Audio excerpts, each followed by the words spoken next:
Hi guys, this is Rachel, the Modern Shaman, and I'm going to answer another Q&A question here. Again, if you'd like to follow me on YouTube and be able to reference these videos later, just subscribe to my channel, which is just the Modern Shaman. And if you'd like to get in contact with me, otherwise you can go on my website, which is just themodernshaman.net. Okay. So here is the question. What does it mean when someone says you are not living in your body? Okay. Well, that can mean different things. And it depends on kind of the way they meant it. But I'm going to broaden this question a little bit and just talk about living while outside of your body. And hopefully you will resonate with maybe the way that someone said that to you and what they meant by that. Because there's lots of ways to live outside of your body. A lot of ways people do it. The first one I will talk about is when you are unconscious of doing this. I guess I'll just split it into conscious and unconscious connection or disconnection. Sometimes people will, when I see them or as clients, they will be living outside of their body. And this, if it's just unconscious, typically happens when there's been a trauma or some event that took place that made them not want to be in their body, not be in that experience. And so in a very real sense, they just, part of their spirit just pops out of the body or leaves that aspect of themselves or that area or that chakra energetically and doesn't return and doesn't go back to it or doesn't feed that area energetically anymore. And so either that part of their body is they're no longer living in it. Say for instance, maybe you had some trauma as a child. And, that's very root chakra based, right? Maybe you experienced a lot of difficulty in your childhood, in your nuclear family. And so much so that you did not want to be a part of that experience. You didn't want to be living that life. And so maybe as a child, you shut down that aspect of you and lived from other spaces. You lived from other energetic parts of your body just so you could survive, so you could get through it and move on with your life. And so part of you energetically, like if I was to look at a person energetically that had done that, probably that chakra, their root chakra, which I tend to see as a double-sided funnel, probably those funnels would either be like all messed up or kind of squished or shrunken, or the funnels themselves, like the valve, would have no way of letting energy come in and out. Or sometimes they'll be like unhinged, like instead of the funnel appropriately, spread out horizontally, it'll be like one will be broken off or not even there. I won't see it. It will be so, dilapidated. So in the shamanic community, we also call this soul loss, where a part of your soul has been lost because of these traumatic events or things that you separated yourself from. In a very real way, you separate your energy from it. You don't feed it. You don't give any thought. Sometimes people won't even remember parts of their lives or their childhood or an experience with a certain person because they've literally blocked it. And so in that way, there's just complete disconnection with that part of themselves. And in that way, they're living outside of their body or outside of that aspect of their body. And there's different ways to reconnect and re-energize and reestablish if you feel like you've had some sort of soul loss or disconnection or are living outside of your energetic bodies in a certain area. I do some of that as shamanic work, as soul loss and soul retrieval, but also just regenerating chakras and the physical body and energetic bodies. So they could have meant that. Sometimes, also, without being aware, people will live in a space that is more the mental realm, so much in their head that they almost project out here and their spirit stays out here and not in their body. And they don't have much of a positive physical experience. So they struggle with things just in the world. They struggle with connecting to society. They struggle with the structures of the workforce. They struggle with remembering to eat food. They struggle with wanting to take care of their physical body. And they're not assimilating their spirit through their body completely.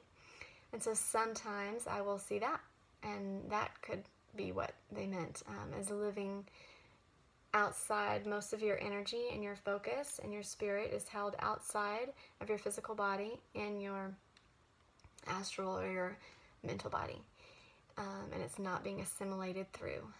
And ways to connect that is a lot of rooting, and there's a lot of work. You didn't really ask how to come back in your body, so I won't go there. Maybe that's another video.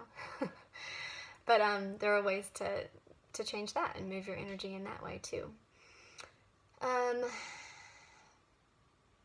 I will also go on to a more conscious way of living outside of your body. Obviously, out-of-body experiences, astral travel, remote viewing, these are all ways that you project your spirit or your consciousness or your perspective beyond just your physical body, beyond just your mental, your physical eyes and your physical sight. And you can do that in a very purposed way to experience life outside of your body. Because spirit is not bound, right? It's not bound by time, it's not bound by physicality.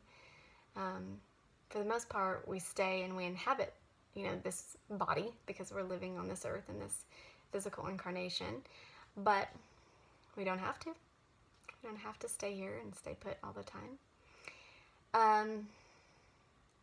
I'll tell you something that I like to do.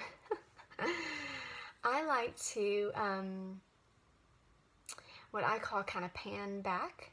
So when I'm in an experience and I start to feel sucked into the drama energetically, or sucked into this emotional perspective that I don't want to be a part of, and I want to separate myself a little bit from it, but I still want to be in my body and able to communicate and be a part of the conversation if I'm in an argument or something that, I feel is drama, that you feel experiencing on this very physical realm, right?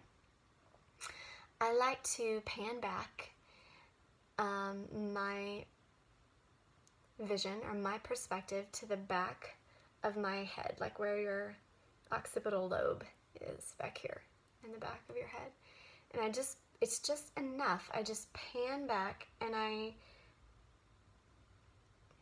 going to try to explain that, but I see from I see from a perspective that's not so close. It's not so nearsighted. It's like I've come back just enough, moving my perspective just from here to the back of my head, where your head kind of meets your spine up there, again in that occipital lobe area. And I just kind of sit my perspective from that space. And it's just far enough out to where I can still engage. Let me do it now.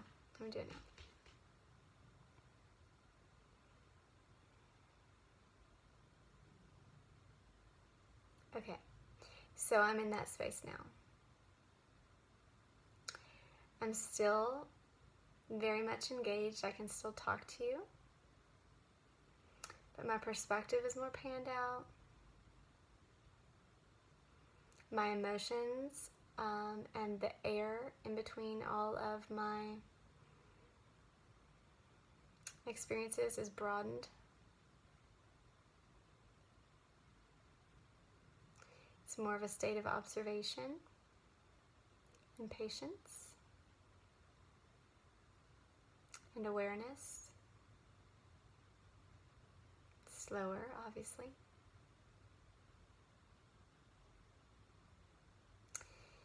That is from that space. And I do that just by focusing my energy as if I'm pushing my energy back into the back of my skull. And then I sit into it until I can feel that my energy and my breath and my movement and my perspective is all coming from back here. If you can't tell, I've moved it now closer up into my sight, to my physical day-to-day sight.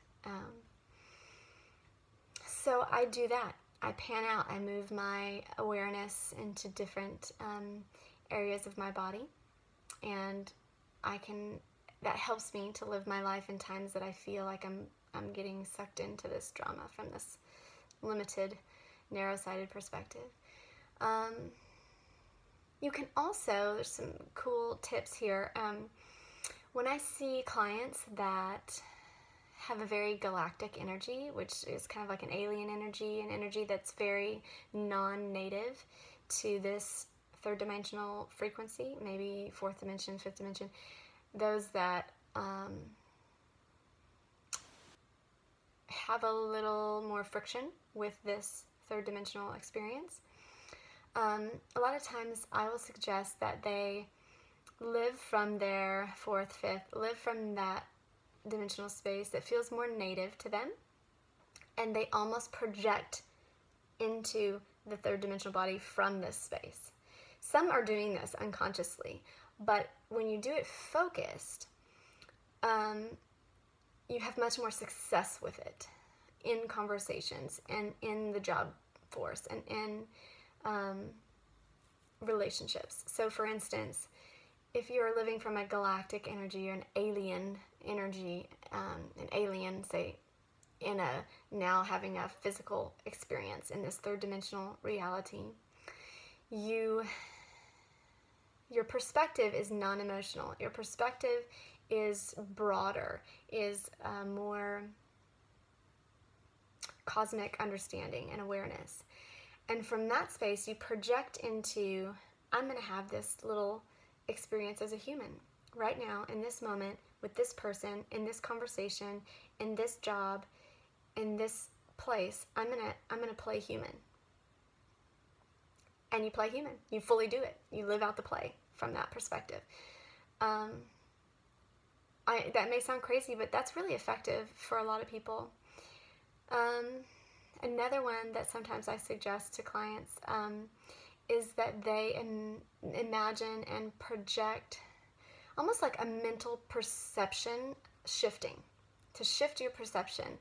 And instead of living completely from this perception, you live from the perception that this person is your child that you've created, or is your creation that you've made out of Play-Doh and now, breathed life into and are watching live, and you're nurturing that experience, and you're nurturing that person, you're nurturing that child as your own beloved little creation.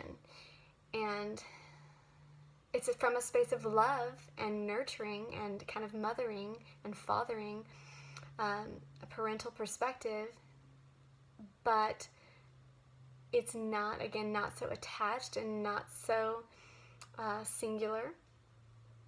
And so you see yourself having made Rachel, right? Having made this little person. And now you are so happy to watch their experience and get to see how they participate with people and experience just watching and then living their life with joy. It gives you so much joy, even in the times of difficulty, in the times where there feels like there's strain from just the singular perspective, from projecting your perception out a little bit and seeing yourself again as this child or this creation. It's just a fun, exploratory space. where you just want to watch them play and run and be and do, and from that loving perspective, so you can shift your awareness as it benefits you. Again, you're not bound to this body and seeing behind these eyes and only this mind. So we're infinite beings. Go play. Be blessed.